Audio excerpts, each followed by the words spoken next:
আজকে ডেভেলপারদের জন্য একদম পারফেক্ট একটা ওএস নিয়ে কথা বলবো, আর সেটা হচ্ছে অ্যান্ড্রয়েড ওএস।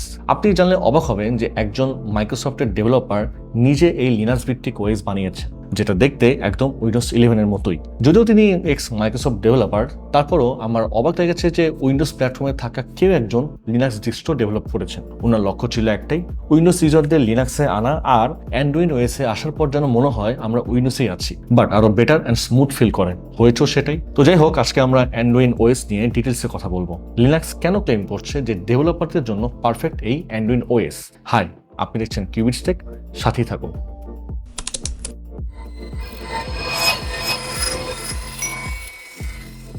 একটা সত্যি কথা বলি, যখন প্রথম অ্যান্ড্রয়েড ওএস এর নাম শুনি, আমার মাথায় যেটা এসেছিল সেটা হচ্ছে আহা, আবার একটা লিনাক্স যেটা উইন্ডোজের স্কিন লাগিয়ে চালানো হচ্ছে। মানে আগেও তো দেখেছি যে উবুন্টু, লিনাক্স এফএক্স টাইপের জিনিস যেগুলো দেখতে উইন্ডোজ কিন্তু ভেতরে একদম জগা খিচুড়ি আর কি। কিন্তু অ্যান্ড্রয়েড ওএস ইনস্টল করে কয়েকদিন ব্যবহার করার পর ভাই আমি নিজেই অবাক হয়েছি, এটা জাস্ট মাখন। আচ্ছা, অ্যান্ড্রয়েড ওএস এর ভেতরে ঢোকার আগে এটা কে বানিয়েছে তার সম্পর্কে একটু জেনে আসি। অ্যান্ড্রয়েড ওএস বানিয়েছেন একজন মাইক্রোসফটের সাবেক ডেভেলপার। তার নিজের ওয়েবসাইট অনুযায়ী তিনি 2024 সালে মাইক্রোসফট ছেড়েছেন, সম্ভবত ওই বড় লে অফ ওয়েভের সময় আর কি। মানে বিষয়টা এমন না যে কোনো র্যান্ডম লোক বসে বসে ওএস বানাচ্ছে। এই মানুষটা কিন্তু উইন্ডোজের ভেতরটা জানে, মাইক্রোসফটের ডিজাইন ফিলোসফি বোঝে, আর জানে উইন্ডোজের ইউজাররা কোথায় আটকে যায়। এখন এই ওএস কাদের জন্য? অ্যান্ড্রয়েড ওএস খুব ক্লিয়ার করে বলেছে যে এই ওএস মূলত উইন্ডোজ থেকে লিনাক্সে আসতে চাওয়া ডেভেলপারদের জন্য, মানে যারা উইন্ডোজ ব্যবহার করতে করতে একদম ভাই বিরক্ত। কিন্তু সমস্যা হচ্ছে লিনাক্সের টার্মিনাল দেখে অনেকেই ভয় পায়, খুব ঝামেলা মনে হয়, আবার ইচ্ছা করে যে ম্যাক ওএসে চলে যায়। তাদের জন্য অ্যান্ড্রয়েড ওএস একটা ব্রিজ। আচ্ছা, অ্যান্ড্রয়েড ওএস এর বেসটা আসলে কি? অ্যান্ড্রয়েড ওএস তৈরি করা হয়েছে উবুন্টুর উপরে। দুইটা ভার্সন আছে, একটা হচ্ছে এলটিএস মানে লং টার্ম সাপোর্ট, আরেকটা হচ্ছে স্ট্যান্ডার্ড রিলিজ। কিন্তু উবুন্টুর মতোই আপনি যেটা এই ভিডিওতে দেখছেন, এটা অ্যান্ড্রয়েড ওএস 1.3.4, যেটা উবুন্টু 25.04 এর উপর বানানো হয়েছে। তো এখন অ্যান্ড্রয়েড ওএস চালানোর জন্য সিস্টেম রিকোয়ারমেন্ট হচ্ছে মিনিমাম 2 GHz সিপিইউ লাগবে, 4 GB র্যাম হলেই হচ্ছে, আর সাথে 20 GB স্টোরেজ ফাঁকা থাকলেই হবে। আর সবচেয়ে বড় ব্যাপার হচ্ছে যে আইএসও সাইজ মাত্র 2 GB, যেখানে উবুন্টু নিজেই প্রায় 6 GB।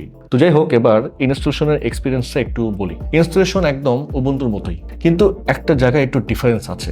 সেটা হচ্ছে ইনস্টলেশনের সময় ওএস আপনাকে টিউটোরিয়াল দেয়, এটা কাদের জন্য, কিভাবে কাজ করে, আর উইন্ডোজ ইউজাররা অ্যান্ড্রয়েড ওএস থেকে কি আশা করতে পারে। আর এখানে বোঝা যায় যে এটা কোনো র্যান্ডম ডিস্ট্রো না। তো ইনস্টলেশন শেষ করে যখন প্রথমবার বুট করবেন, আপনি দেখবেন যে টাস্কবার নিচে সেন্টার্ড আইকনস দেখা যাচ্ছে, স্টার্ট মেনু টাইপ লেআউট, তারপর search box, system tray, weather উইজেট। এগুলো দেখতে খুব ইউনিক লাগছে, দেখতে উইন্ডোজ 11-এর মতো, বাট মনে হবে না যে কপি করেছে। এটাই সবচেয়ে বড় পার্থক্য। আচ্ছা, অনেকেই ইন্টারফেস দেখে বলতে পারেন যে আরে এটা তো উবুন্টুর আরেকটা ভার্সন। বিষয়টা কিন্তু একদমই তা নয়। উবুন্টুতে আমরা দেখেছি যে উইন্ডোজের মতো প্রায় সিমিলার একটা ওয়ালপেপার, একটা আইকনস। এটা দেখা মাত্র ইউজাররা বলেছে যে উইন্ডোজ হওয়ার ব্যর্থ চেষ্টা, বাট এদিকে অ্যান্ড্রয়েড ওএস নিয়ে কিন্তু ইউজাররা বেশ পজিটিভ রিভিউ দিয়েছে। আলাদা ওয়ালপেপার, আলাদা আইকন ফিল, কিন্তু লেআউটটা একদম পরিচিত। মানে আপনি এখানে ফিল করবেন যে আমি উইন্ডোজে নেই, কিন্তু আমি হারিয়েও যাইনি। এটা কিন্তু খুব ভালো একটা ব্যাপার। অ্যান্ড্রয়েড ওএস লুকিয়ে কিছু করেনি, তারা ক্লিয়ার করে বলেছে যে আইকনস এসেছে উইন্ডোজ 11 ফ্লুয়েন্ট ডার্ক থিম থেকে, তারপর জিটিকে থিম ওপেন সোর্স অ্যান্ড সব থার্ড পার্টি ক্রেডিটস দেওয়া হয়েছে। এটা লিনাক্স কমিউনিটিতে খুব ইম্পর্টেন্ট একটা ব্যাপার। তো এবার বলি সফটওয়্যার এক্সপিরিয়েন্স। ডিফল্ট ভাবে আছে GNOME desktop, GNOME weather, sound recorder, network tools, calculator, আর সবচেয়ে ইম্পর্টেন্ট জিনোমি সফটওয়্যার স্টোর আছে। আগের ভার্সনে নাকি এটা ছিল না, বাট এখন অ্যাড করা হয়েছে।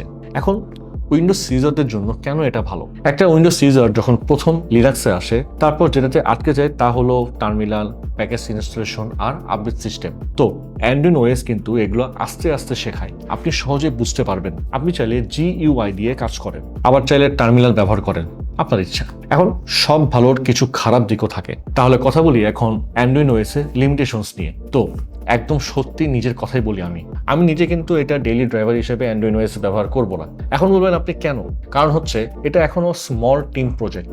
উবুন্টু অর লিনাক্স মিন্টের মতো বিশাল ইকোসিস্টেম নেই। ফিউচার আপডেট কতদিন দিকে থাকবে এটা আসলে কেউ জানে না। আপনি যদি একদম নিউ হন, মাত্রই উইন্ডোজ থেকে লিনাক্সে শিফট হবেন ভাবছেন, আপনি যান আস্তে আস্তে অ্যাডপ্ট করবেন, ডেভেলপিং টাস্কগুলো লিনাক্সে ভালোভাবে গুছিয়ে শুরু করবেন, তাহলে অ্যান্ড্রয়েড ওএস আপনার জন্য পারফেক্ট ওএস।